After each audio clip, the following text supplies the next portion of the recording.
সত্য কাহন চ্যানেলের আজকের এপিসোডে সবাইকে শুভেচ্ছা এবং স্বাগত।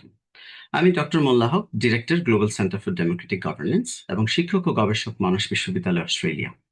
আজ আমরা কথা বলবো বাংলাদেশ ও যুক্তরাষ্ট্রের মধ্যে সম্পাদিত এগ্রিমেন্ট অন রেসিপ্রোকাল ট্রেড নিয়ে। সম্প্রতি গত 9 ফেব্রুয়ারি বাংলাদেশ ও যুক্তরাষ্ট্রের মধ্যে একটি পারস্পরিক বাণিজ্য চুক্তি বা এগ্রিমেন্ট অন রেসিপ্রোকাল ট্রেড স্বাক্ষরিত হয়েছে, যার লক্ষ্য দ্বিপাক্ষিক অর্থনৈতিক সম্পর্ক শক্তিশালী করা এবং শুল্ক হ্রাস করা। এই চুক্তির অধীনে বাংলাদেশ থেকে যুক্তরাষ্ট্রে রপ্তানিযোগ্য পণ্যের উপরে পাল্টা শুল্ক হার 20% থেকে কমিয়ে 19% আনা হয়েছে বলে জাতিকে বলা হয়েছে। এই চুক্তি বাস্তবায়নের জন্য আমেরিকার প্রেসিডেন্ট ডোনাল্ড ট্রাম্প নবনির্বাচিত প্রধানমন্ত্রী তারেক রহমানকে তাগিদ দিয়েছেন। এছাড়া যুক্তরাষ্ট্রের মধ্য ও দক্ষিণ এশিয়া বিষয়ক সহকারী পররাষ্ট্রমন্ত্রী এস পল কাপুর গত 3রা মার্চ থেকে 3 দিনের সফরে বাংলাদেশে এসে অন্তর্বর্তী সরকারের আমলে হওয়া বাণিজ্য চুক্তি বাস্তবায়ন করার তাগিদ দিয়েছেন। আমেরিকা সরকারের এত তাগিদ দেখে এটা বোঝা যায় যে এটা যতটা না বাংলাদেশের স্বার্থ সংশ্লিষ্ট, তার চেয়ে অনেক বেশি আমেরিকার স্বার্থ সংশ্লিষ্ট। প্রথমত, অন্তর্বর্তীকালীন সরকার এই ধরনের দীর্ঘমেয়াদী চুক্তি করার এখতিয়ার রাখেন না। তথাপি এক্সিকিউটিভ অর্ডার জারি করতে হলে তা জাতীয় সংসদ নির্বাচনের ন্যূনতম 90 দিন আগে করতে হয়।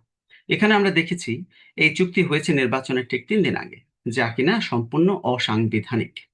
এর দ্বারা প্রমাণিত হয় এই চুক্তি তাড়াহুড়ো করে করা হয়েছে এবং এই চুক্তির দ্বারা 12 ফেব্রুয়ারি নির্বাচনে ক্ষমতায় আসা সরকারের উপর একটি অন্যায় চুক্তি চাপিয়ে দেওয়া হয়েছে, যা মূলত পুরো বাংলাদেশের উপরে চাপিয়ে দেওয়া হয়েছে। তো আমি বোঝার চেষ্টা করছিলাম যে বাংলাদেশের সাথে আমেরিকার চুক্তির মূল সমস্যাগুলি কোথায়। বাংলাদেশের সাথে আমেরিকার চুক্তিটি, যেটি এগ্রিমেন্ট অন রেসিপ্রোকাল ট্রেড নামে পরিচিত, এটি নন ডিসক্লোজার এগ্রিমেন্ট হওয়ার কারণে সংবাদ মাধ্যমে প্রকাশিত তথ্যের ভিত্তিতেই অর্থনীতিবিদ এবং আইন বিশ্লেষকেরা বিষয়টি নিয়ে কথা বলছেন। তারা বলছেন চুক্তিটি পুরোপুরি না দেখে আন্দাজ করা কঠিন যে এই চুক্তিতে আসলে পুরোপুরি কি আছে এবং ফলাফল বাংলাদেশের উপরে কি হতে পারে। অবশ্য চুক্তি সম্পর্কে যা জানা যাচ্ছে তাতে চুক্তিটি বাংলাদেশের স্বার্থের বিরুদ্ধে গেছে বলে সবাই মনে করছেন।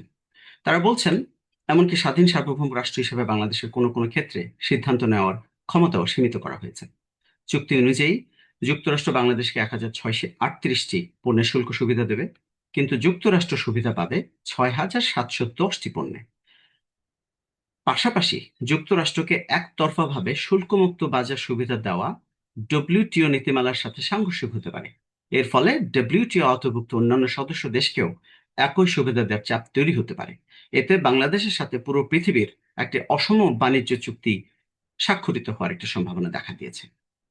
বাংলাদেশকে যুক্তরাষ্ট্র থেকে 14টি বোয়িং বিমান কিনতে হবে এবং এর জন্য প্রায় $15 বিলিয়ন বা 1,85,000 কোটি টাকা দিতে হবে। অথচ মুক্তবাজার অর্থনীতিতে আমরা চাইলেই ফ্রান্স থেকে, চীন থেকে বা অন্যান্য দেশ থেকেও বিমান কিনতে পারি, যা হয়তো আমাদের জন্য সাশ্রয়ী হতো।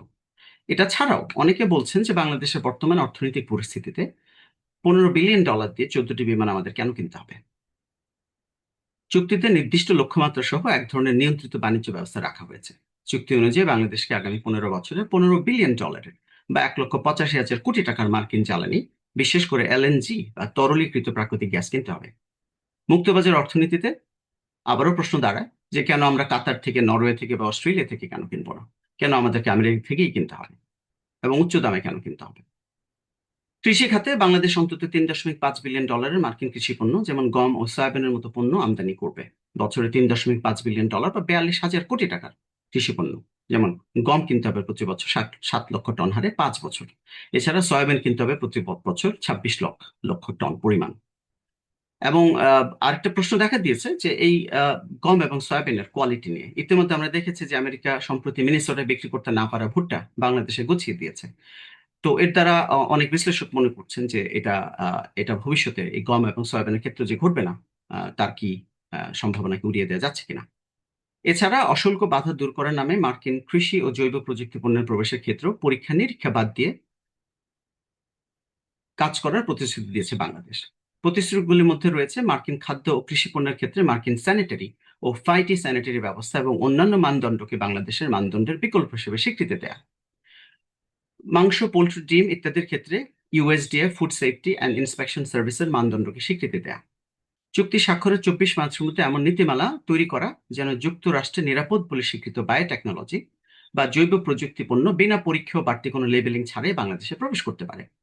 যুক্তরাষ্ট্রের কোনো অঞ্চলের পোল্ট্রি খাতে এভিয়ান ইনফ্লুয়েঞ্জা ভাইরাসে আক্রান্ত হলে আক্রান্ত অঞ্চলের 10 কিলোমিটারের বেশি দূরত্বের পোল্ট্রি পণ্যের উপরে আমদানি নিষেধাজ্ঞা না দেয়া। এসব কথিত অশুল্ক বাধা দূর করার অর্থ হলো খাদ্য ও কৃষিপণ্য আমদানিতে জৈব নিরাপত্তা নিশ্চিতের ক্ষমতা হারানো।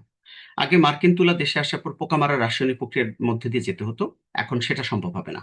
বিতর্কিত জেনেটিক্যালি মডিফাইড পণ্য আমদানিতে বাধা দেওয়া যাবে না, এমনকি লেবেল দিয়ে চিহ্নিতও করতে বাধ্য করা যাবে না, যা জনস্বাস্থ্যের জন্য হুমকি স্বরূপ।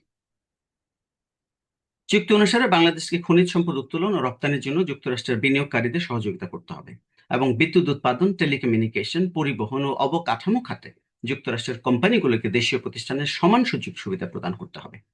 এছাড়া তেল, গ্যাস, বীমা ও টেলিযোগাযোগ খাতে যুক্তরাষ্ট্রের পুঁজি বিনিয়োগে কোনো সীমা আরোপ করা যাবে না।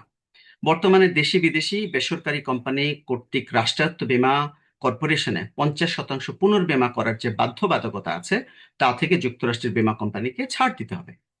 যুক্তরাষ্ট্রের বহুজাতিক প্রতিষ্ঠানের আর্থিক ও প্রযুক্তিগত সক্ষমতা দেশীয় প্রতিষ্ঠানের চেয়ে অনেক বেশি।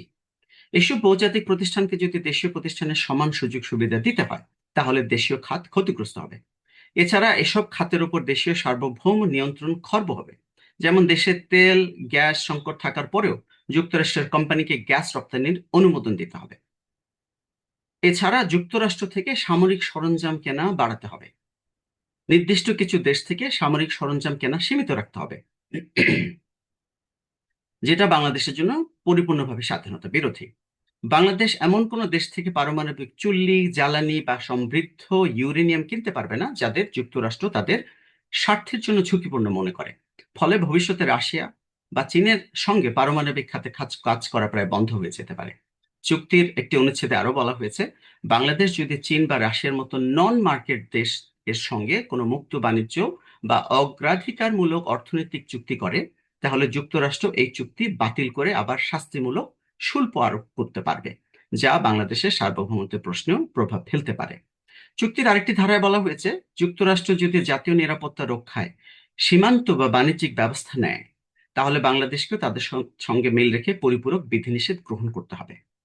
অর্থাৎ বড় শক্তিগুলোর দ্বন্দ্বে বাংলাদেশ নিরপেক্ষ থাকতে পারবে না। যুক্তরাষ্ট্রের নিষেধাজ্ঞা বা বাণিজ্য যুদ্ধে বাংলাদেশকেও কার্যত একই অবস্থানে দাঁড়াতে হবে। বাংলাদেশকে যুক্তরাষ্ট্রের রপ্তানি নিষেধাজ্ঞা মেনে চলতে হবে, এবং যুক্তরাষ্ট্রের রপ্তানি নিয়ন্ত্রণ আইন লঙ্ঘন ঠেকাতে কার্যকর ব্যবস্থা নিতে হবে। তার মানে যুক্তরাষ্ট্র যেসব দেশের উপর স্যাংশন দেবে, বাংলাদেশকেও দিতে হবে, এবং বাংলাদেশ সেসব দেশের সাথে বাণিজ্য করতে পারবে না। এর ফলে বৃহৎ শক্তিগুলোর দ্বন্দ্বে বাংলাদেশ নিরপেক্ষ থাকতে পারবে না। যুক্তরাষ্ট্রের নিষেধাজ্ঞা এবং বাণিজ্য যুদ্ধে বাংলাদেশকে কার্যত একই অবস্থানে দাঁড়াতে হবে।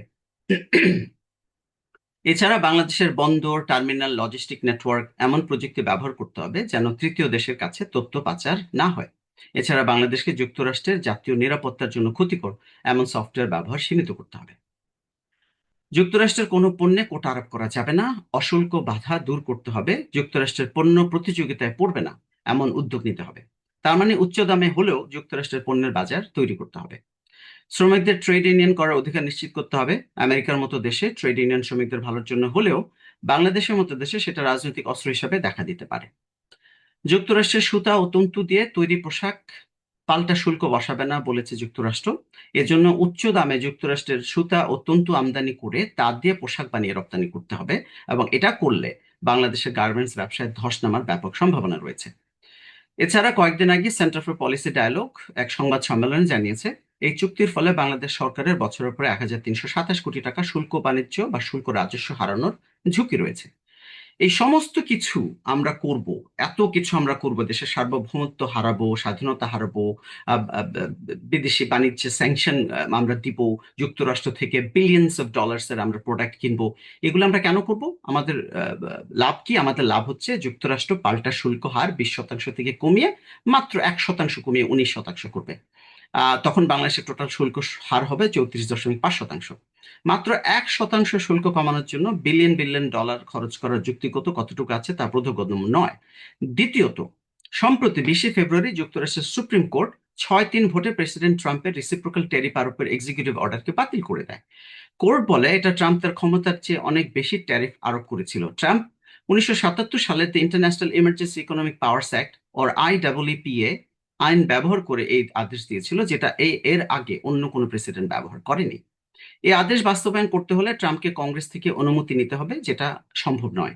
এই কেসকে learning resources Inc versus Trump বলা হয়। যা কিছু ছোট ব্যবসায়ীদের সংগঠন এবং কিছু স্টেট সুপ্রিম কোর্টে এনেছিল।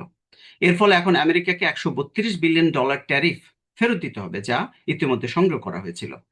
প্রায় 3.5 লক্ষ আমদানিকারককে এই টাকা ফেরত দিতে হবে। তবে ট্রাম্প হার মানেনি। সে ট্রেড অ্যাক্ট 1974 সালের সেকশন 122 অনুযায়ী সবাইকে গণহারে 10% আকারে ট্যারিফ আরোপ করেছে।